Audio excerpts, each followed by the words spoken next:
Assalamu alaikum wa rahmatullahi wa barakatuh.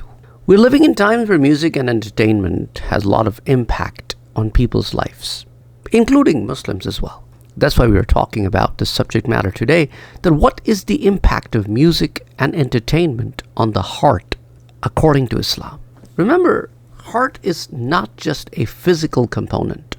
That's why it is very important for you to understand this topic. So, dear brothers and sisters, first of all, welcome back to my channel. This is where we usually discuss several Islamic topics. We dive deeper into the topics. We try to understand the meaning behind meanings. And we try to connect the dots. So is music harmless? Or does it have any impact on our soul? And how about our spiritual well-being? Let's explore Quran and Sunnah and see what Quran and the Sunnah says about this. What does Allah and His Prophet says about this? In Islam, as I told you, heart is not just a physical organ.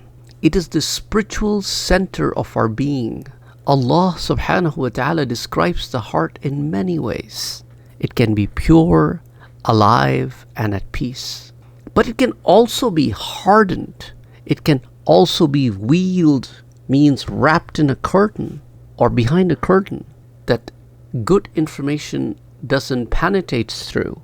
Just like a curtain on a window that is used for blackening the room, and it's a blackout curtain that no ray of light can pass through it. Exactly like if your heart is behind such a curtain, then no ray of light, of hope and spirituality can go past it.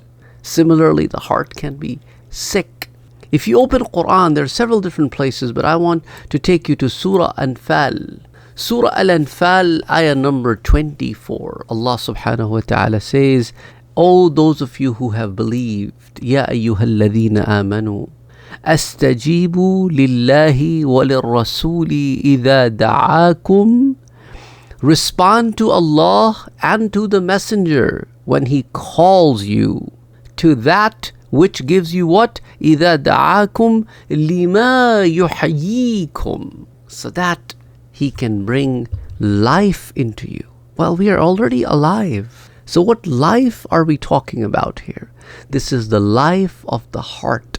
And Allah says, وَعْلَمُوا, know this, that أَنَّ اللَّهَ, indeed Allah subhanahu wa ta'ala, يحول بين المرء وقلبه وأنه إليه تحشرون.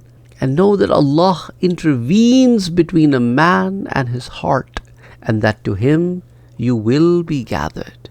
So the life of the heart is very important, and anything that can impact your heart, it has a greater meaning.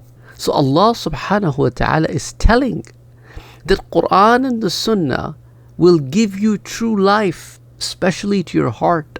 But when our hearts are constantly exposed to distractions, like certain types of music or entertainment, they may lose their spirituality. They may lose their spiritual sensitivity. That's another word to keep in mind, spiritual sensitivity. Now, let's think about how music and entertainment impact our hearts. Music, especially when it promotes themes that go against Islamic values, can subtly influence our emotions and thoughts. It can make negative behaviors feel normal or even fun. And it doesn't stop there. When we fill our hearts with things that distract us from Allah, it creates a barrier between us and our Creator.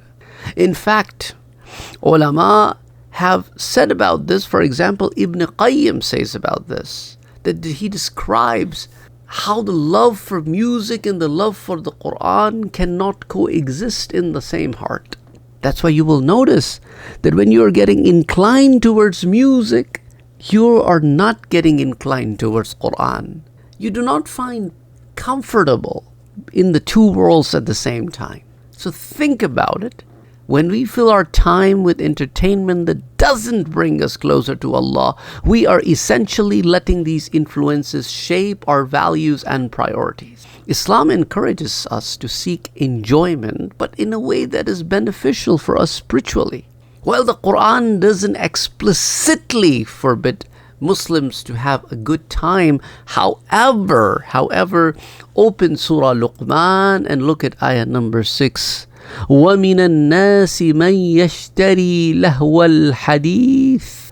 And of the people is he who buys the amusement of speech, لِيُضِلَّ عَنْ سَبِيلِ اللَّهِ, to mislead others from the way of Allah. So this amusement of speech, what exactly is this? Something that has no benefit.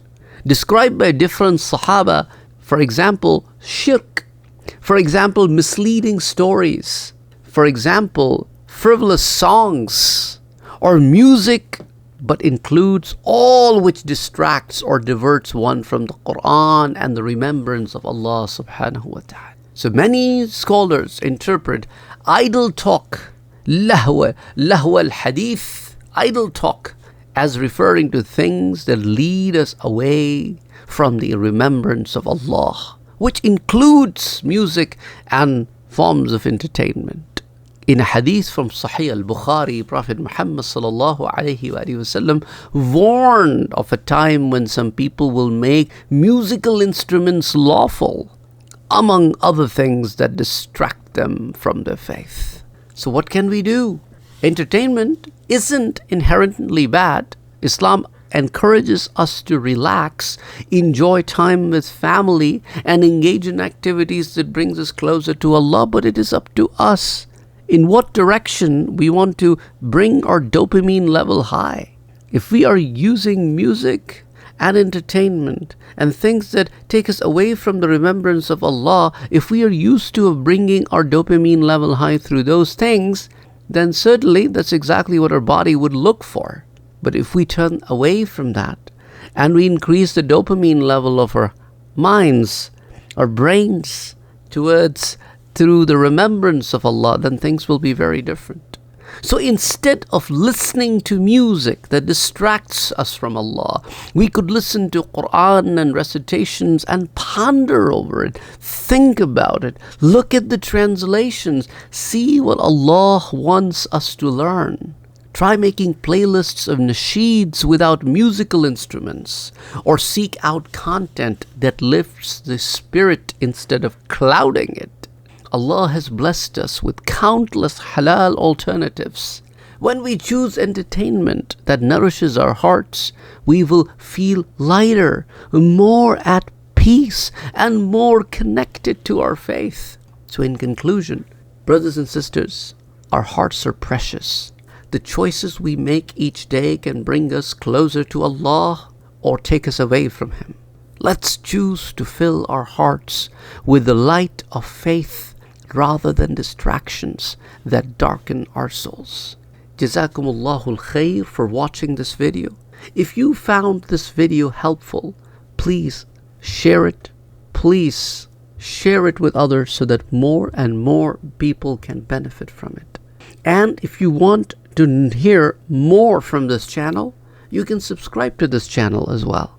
And you can come back to it to learn more about things that probably you do not know, or the things that you are trying to seek answers for.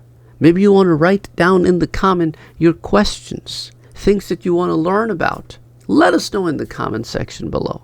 Remember, there are many ways to avoid distraction. So think about ways and these distractions that are harmful for your spiritual life. So let us together keep each other inspired and try our level best to walk on the right path. The path that we ask from Allah subhanahu wa ta'ala to guide us on, which is, Ya Allah, ihdina as-sirat al-mustaqim.